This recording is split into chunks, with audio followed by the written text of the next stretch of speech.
আমাদের সাথে আছে গৌতম দা। তো গৌতম দা, আহ 1 থেকে 10-এর স্কেলে পশ্চিমবঙ্গের বর্তমান স্বাস্থ্য পরিকাঠামোকে আপনি কত নম্বর দেবেন? 6। কেন? কারণ আমার মনে হয়েছে যে মেডিকেল অবস্থা এখন খুব একটা ভালো না, বিশেষ করে সরকারি জায়গায় যেগুলো আছে। কারণ বড় লোকদের তো বড় জায়গায় পৌঁছে যেতে পারবে, কিন্তু যারা গরিব তারা তো সব জায়গায় যেতে পারবে না। তো সেই ক্ষেত্রে আমার মনে হয় যে অনেক মেডিকেল ব্যবস্থা আরো উন্নতি করা যেতে পারে। কারণ আপনি একটু ভালোভাবে দেখালে দেখতে পারবেন যে যে সরকারি হসপিটালগুলো, কিছু কিছু জায়গায় যে মেডিকেল ইনস্ট্রুমেন্ট গুলো দরকার হয়তো সেগুলো নেই, কিংবা একটা কি বলবো, এই লাইন দেওয়ার একটা ব্যাপার থাকে, যে সিস্টেম, সেগুলো এখনো অবনতি রয়েছে। এগুলোর দিকে আরো উন্নতি করা উচিত, তা সরকারের তাকানো উচিত আমার মনে হয় এটা।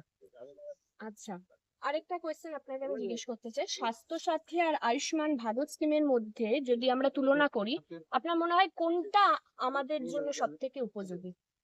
দেখুন, দুটোই খুব ভালো স্কিম যদি মানুষ সেটা পায়। ঠিক আছে। আপনার আয়ুষ্মান, মতে এটা মানুষের মধ্যে যাচ্ছে না, জনগণের কিছু উপকারিতা পাচ্ছে না? দেখুন সেই হিসাবে তাদের স্বাস্থ্যসাথী কিছু মানুষ পেয়েছে, আবার অনেকে মানুষ পায়নি, এরকমও কিছু খবর আছে আমার কাছে। কিন্তু ডিপলি দেখতে গেলে স্কিম তো খুবই ভালো, কিন্তু যেটা শুধু মানুষের যদি লাগে তাহলে তো খুবই ভালো। আর যদি মানুষের কাছে না লাগে তাহলে আলটিমেটলি স্কিম তো করে লাভ নেই।